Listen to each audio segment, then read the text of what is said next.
Assalamualaikum warahmatullahi wabarakatuh. Dalam kesempatan ini, saya bersama teman-teman saya akan menyampaikan materi pembelajaran pendidikan Pancasila dan kewarganegaraan bab 1 mengenai nilai-nilai Pancasila dalam kerangka praktik penyelenggaraan pemerintahan negara Republik Indonesia.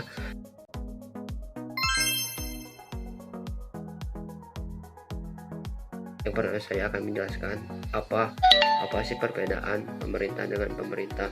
Jadi pemerintahan adalah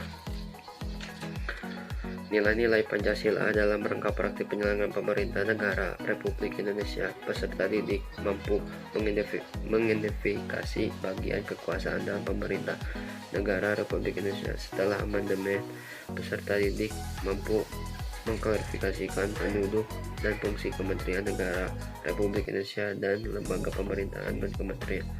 Peserta didik mampu menunjukkan contoh implementasi nilai-nilai Pancasila dalam penyelenggaraan pemerintahan negara Republik Indonesia. Pemerintahan adalah penyelenggara pemerintahan negara atau pengelola kekuasaan negara untuk mencapai cita-cita dan tujuan negara.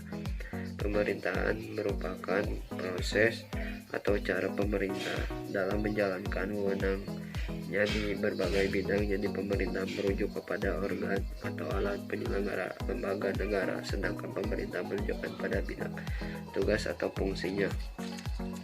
Pemerintah Negara Kesatuan Republik Indonesia sebagai pemegang kekuasaan negara terdiri atas dua rangkaian, yaitu pemerintah pusat atau pemerintahan daerah. Apa saja kawasan negara itu membagi kekuasaan menjadi kekuasaan legislatif, eksekutif, dan federatif.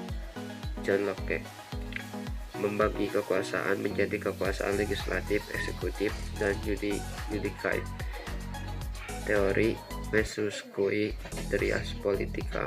Keterangan kekuasaan legislatif, kekuasaan membentuk undang-undang, kekuasaan eksekutif, kekuasaan melaksanakan undang-undang, kekuasaan yudikatif, kekuasaan penyelenggaraan peradilan guna menegakkan hukum dan keadilan, kekuasaan federatif, kekuasaan melaksanakan hubungan luar negeri.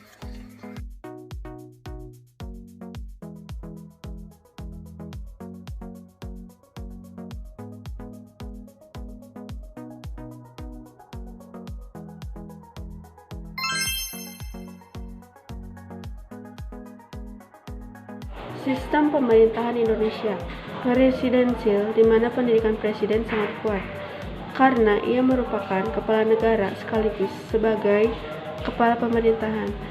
Menjalankan roda pemerintahan negara Republik Indonesia dibantu oleh seorang wakil presiden yang dipilih bersamaan dengan melalui pemilihan umum, serta membentuk beberapa kementerian negara yang dipimpin oleh menteri-menteri negara. Keberadaan Kementerian Negara Republik Indonesia diatur secara tegas dalam Pasal 17 Undang-Undang Dasar Negara Republik Indonesia tahun 1945 yang menyatakan bahwa 1. Presiden dibantu oleh menteri-menteri negara. 2. Menteri-menteri itu diangkat dan diberhentikan oleh Presiden. 3. Setiap menteri membidangi urusan tertentu dalam pemerintahan.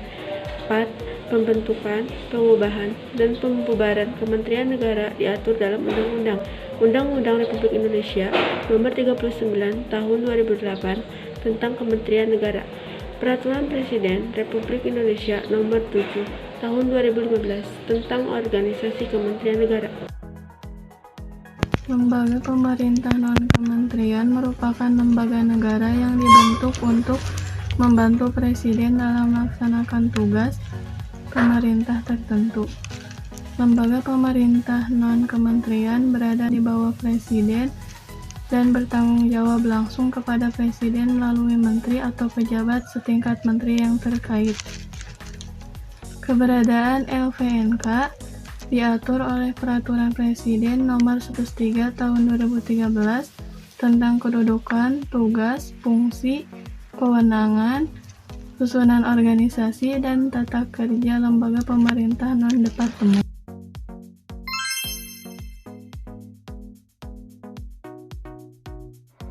Nilai Pancasila harus dipandang sebagai satu kesatuan utuh di setiap praktik penyelenggaraan pemerintahan yang mengandung makna bahwa ada sumber-sumber spiritual yang harus dipertimbangkan dalam memberikan pelayanan kepada masyarakat agar tidak terjadi perlakuan yang sewenang dan diskriminatif. Selain itu, nilai spiritualitas hendaknya menjadi pemandu bagi penyelenggaraan pemerintahan agar tidak melakukan aktivitas-aktivitas di luar kewenangan dan ketentuan yang sudah digariskan. Nilai-nilai Pancasila dalam penyelenggaraan pemerintahan negara Republik Indonesia. Yang pertama, ada nilai sila ketuhanan yang Maha Esa. 1. Pengakuan adanya kausa prima atau sebab pertama yaitu Tuhan yang Maha Esa. 2. Menjamin penduduk untuk memeluk agama masing-masing dan beribadah menurut agamanya. 3. Tidak memaksa warga negara untuk beragama, tetapi diwajibkan memeluk agama sesuai hukum yang berlaku. 4. Ateisme dilarang hidup dan berkembang di Indonesia. 5. Menjamin berkembang dan tumbuh suburnya kehidupan beragama, toleransi antar umat dan dalam beragama. 6. Negara memfasilitasi bagi tumbuh kembangnya agama dan iman warga negara dan menjadi mediator ketika terjadi konflik antar agama. Nilai sila kemanusiaan yang adil dan beradab. 1. Menempatkan manusia sesuai dengan hakikat sebagai makhluk Tuhan karena manusia mempunyai sifat manusia. 2. Menunjang tinggi kemerdekaan sebagai hak segala bangsa. Hal ini juga bersifat universal. 3. Mewujudkan keadilan dan peradaban yang tidak lemah. Hal ini berarti bahwa yang dituju masyarakat Indonesia adalah keadilan dan peradaban yang tidak pasif, yaitu terjadi penyimpangan karena harus direlasikan dalam kehidupan bermasyarakat. Nilai sila Indonesia. 1.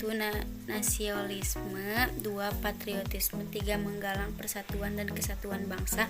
4. Meninggalkan penjojohan kekuatan atau kekuasaan keturunan dan perbedaan warna kulit. 5. Menumbuhkan rasa nasib penggunaan. Nilai sila kerakyatan yang dipimpin oleh hikmat kebijaksanaan dalam permusyawaratan perwakilan. 1. Hakikat sila ini adalah demokrasi. Demokrasi dalam arti umum yaitu pemerintah dan rakyat, oleh rakyat dan waktu rakyat. 2. Permusyawaratan artinya mengusahakan putusan bersama secara bulat. Baru setelah itu diadakan tindakan bersama. Di sini terjadi simpul yang penting yaitu mengusahakan putusan bersama secara bulat. 3. Dalam melakukan putusan diperlukan kejujuran bersama. Hal yang perlu diingat bahwa keputusan bersama dilakukan secara bulat sebagai konsekuensi adanya kejujuran bersama. 4. Perbedaan secara umum demokrasi di negara barat dan di negara Indonesia, yaitu terletak pada permusyawaratan rakyat. Nilai sila keadilan sosial bagi seluruh rakyat Indonesia. 1. Kemakmuran yang merata bagi seluruh rakyat dalam arti dinamis dan berkelanjutan. 2. Seluruh kekayaan alam dan sebagainya dipergunakan bagi kebahagiaan bersama menurut potensi masing-masing. 3. Melindungi yang lemah agar kelompok warga masyarakat dapat bekerja sesuai dengan bidangnya.